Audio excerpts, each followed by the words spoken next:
Congratulations on the film, guys. It's absolutely brilliant. I mean, I sat there enthralled for 2 hours last week with all the monkeys and the swearing and everything else in between. So that was great fun. Robbie, I wanted to ask you. I mean, someone could have quite easily made a quote unquote bog standard biopic of your life. Do you think you would have said yes to someone doing it if it hadn't been like this? You would have done. I would have. Yeah, because I'm a whore. And also, who would have asked that of you? Fortunately, Michael Gracey came into my life, and Michael Gracey is a genius, and I just got lucky. I got lucky again, and I feel like the luckiest man in the world. And I'm sure people at home will agree with me that I am. Here we are. You know, it's... Why have you got blue socks on with black trainers and black? You're giving me... You know I have to wear full-length socks now because you're giving me shit about my I am having socks. some eye trouble at the minute, so that might have been it, potentially. Yeah. Or I've just been rogue and thought, you know what? Yeah, go. Screw it. Come on. Screw it. Do you know, I couldn't get into Michael Jackson because he wore white socks. Separate to my film. I've got a film out. Michael, you spoke about your relationship with Hugh Jackman and about how Hugh had also spoke about Robbie. How quickly after you did Greatest Showman do you think this would be your next film, or was there a bit of a gap before you went, actually, I think there's an idea here?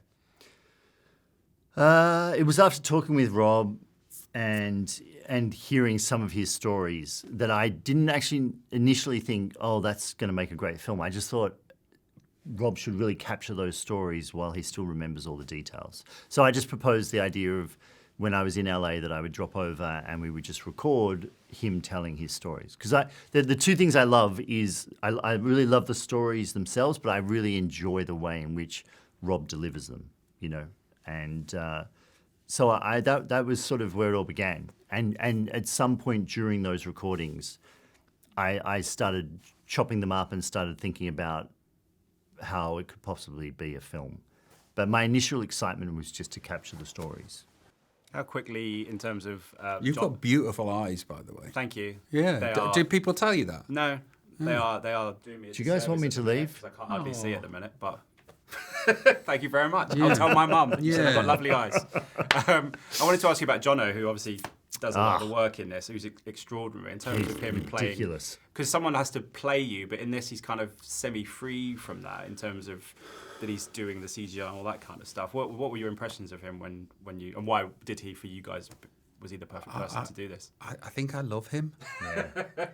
He's so stupid talented. I'm about to talk to him in a minute, so I'll see if I fall in love with him as well then. He's really easy to fall in love with, and it's a very bizarre link that you have with somebody that played you in a biopic about your life.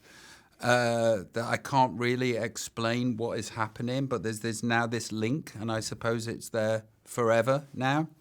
But he is a very nice person to start with, and really, really talented. And I came out of the 9th screening that I was at going, I think I love Jonno Davies. Yeah. And he plays me. That's weird. This is all levels of weird and narcissistic and, yeah, just odd. He's immensely talented and a wonderful person. Yeah, I mean, the film doesn't exist without him. His deep study of Rob through the ages and his way of humanizing that and capturing that and giving this very grounded and, you know, there was moments on set where he was playing certain scenes that are quite hard to watch, and he would bring the entire set to a standstill, which is not usually the case. Usually there's someone setting up for another shot and there's stuff being moved out from a previous shot, but he would literally bring the set to a standstill as people would just watch in awe of what he was doing. There's this one scene where he's me, and he's taking drugs, and he's in the dressing room, and he does this thing where it's like trying to get false courage from trying to convince himself that it's this thing that does the thing. I did that. Yeah. I did that. That's exactly what I did, was like trying to make believe that this thing was actually making me better, and unbelievable. Some of the musical numbers are incredible. How did you settle on the songs that would kind of bridge the things? And also, what was it like for you re-recording them in a way that you probably didn't 10, 20 years ago? I'll go? Yeah. All right. Oh. I'll go. Okay. narratively, yeah, I knew you were going to do that. I knew you were going to do that. So it was narratively, right? Narratively, it was like, what is a song of Rob's many hit songs? What is All 2 of them. Go on. Yeah, I know. No, people give me so much shit for not putting Millennium in. I'm glad you really didn't. Annoys me. Yeah. But anyway, point is, it's like what song out of the catalogue of songs lyrically speaks to this moment, right? So, him as a little boy watches his father on the bus leaving. What is going to be a song lyric that will ground you in this moment? I just want to feel real love. All of a sudden, the words of that song have a whole new meaning. And that's what it is. It's taking songs that are wildly popular, but giving them a new context narratively. And that's sort of how we hit every song, except Rock DJ, which was just a breakout moment of euphoria. And you just go, in this moment, it's Take That Days, but Rob is going to dance down this street, imagining he's the lead man in the band, which he's not, it's Gary.